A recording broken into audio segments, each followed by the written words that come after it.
Hi, I'm Todd Heitkamp, the owner of Dakota Angler here in Sioux Falls, South Dakota, with this week's 2-minute fishing report.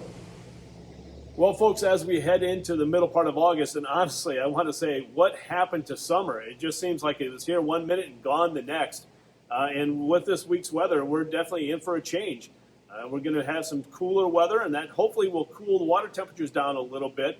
But it starts to look like we warm back up into next week, but not into the 90s, but more seasonal or typical for this time of year. So keep that in mind over the next 7 to 10 days. As far as the walleye bite is concerned around the area, the walleye bite is kind of, let's say slowed up in some areas of eastern South Dakota, and including the Missouri River, while the perch fishing, the perch bite, has picked up around the area. As far as the walleye bite is concerned, up in the northeastern part of the state, the lakes that produce walleye continue to be Walleye, Bitter, Indian Springs, Lynn, Opitz, Dry Lake by Clark, Reeds, Kempeska, Big Stone, as well as Goose.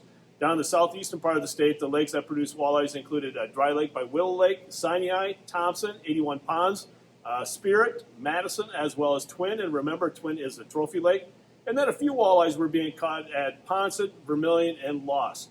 And again, emphasize a few at that point in time. A lot of lakes down in southwestern Minnesota are doing quite well. Sarah, Bloody, Chautauqua. A lot of nice walleyes coming out of there, so keep that in mind if you're in that area of southwest Minnesota.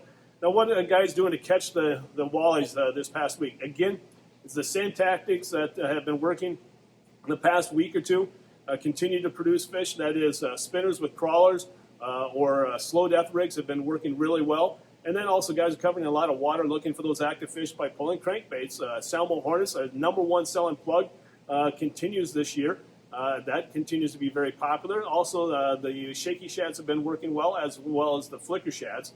And then a lot of people this time of year, each week that passes, snap jigging is getting more and more popular and producing more and more fish. So again, jigs that people are using to snap jig include the shiver minnows, the clam tikka minnows, and then also the Rapala jigging wrap. So keep that in mind this next week or so, and especially as we head into the fall.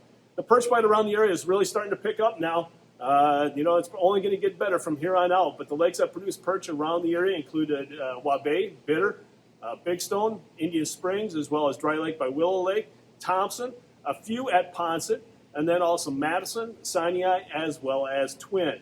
Now, what have guys been doing to catch the perch? A lot of drop chain lures like the Haleys, the Pilkies, the Castmaster D-chain lures have been working well. And then also a lot of guys are using tungsten jigs now. So we'll talk about that in Todd's tackle tips as well. But what are they using for bait? Waxworms and maggots, and we have both on hand here at the store. This week in Todd's tackle tips, we're going to continue talking about perch fishing and a little bit of finesse perch fishing, as we kind of alluded to last week with the rods. Now, what kind of tackle are people using, especially this time of year, when the perch maybe are a little bit more finicky and also need a little bit more finesse to catch them? Really what we're talking about is drop chain lures, and that's really nothing new. I mean, drop chain lures have been around for a long, long time. They've been very popular, obviously, in the wintertime, but this time of year they work really well because that drop chain allows that perch to inhale that bite. And honestly, if you're not, if you got it underneath the bobber, if you're not watching that bobber, that perch could steal your bait without you even knowing it at that point in time. And that's why we talk about having those cubby rods, those nice finesse rods hanging out the side of the boat, and you'll just barely see that rod tip move up and down. So the cubby rod is an essential tool to have in your boat for perch fishing this upcoming season.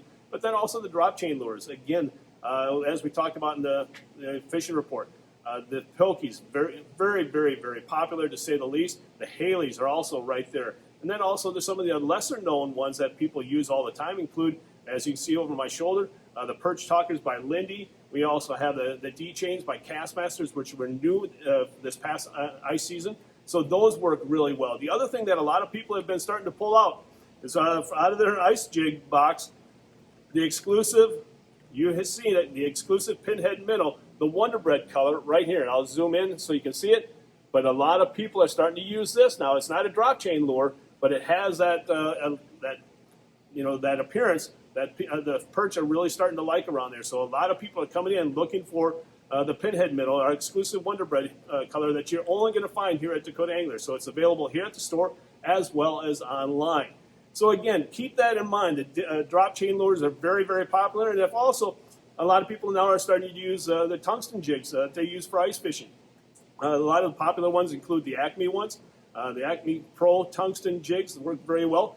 And so if you're looking for some ice fishing jigs that you haven't been able to find in the store, well, guess what? They're available online. So even though you may not be able to find them on the floor here at the store, you can find them on our website. You can order them through there, and we'll ship them out to you, or you can pick them up at the store with an in-store pickup. So be sure to check out our website. But also stop on by here at our nice perch aisle here, and you'll see all the lures that have been people have been using this past week, been catching fish. You'll be able to see them firsthand and pick out the ones that you think will work best for your next perch fishing trip. And now it's time to take a look at a few photos that you sent in to me this past week.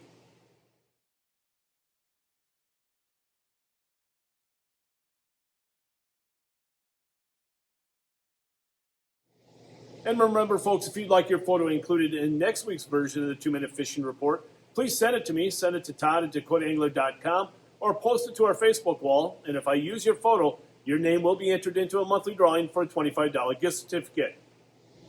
And as always, folks, before we end this week's report, I want to remind you of a couple of things. One is to stay up to date with the latest information here at Dakota Angler, because things will be changing, not only with inventory, but with things that are coming up on the calendar, such as tackle shows that we'll be attending, that will be highlighting some new products that you'll be seeing on the market this next ice fishing season or also next summer. The other thing is also the Ice Institute. Mark your calendars, November 12th through the 14th here at the Sioux Falls Arena and Convention Center. And so to stay up to date on all those happenings here at Dakota Angler, follow us on Facebook, Twitter, Instagram, Snapchat, and also on our website at DakotaAngler.com. And also, that's a great way to shop. If you can't make it here to the store personally, check us out on the web at DakotaAngler.com. Well, folks, that's this week's version of the 2-Minute Fishing Report. For Dakota Angler, I'm the owner, Todd Heitkamp, and as we say around here, fish on! We'll see you next week, and again, thanks for watching, stay healthy, and folks, stay safe.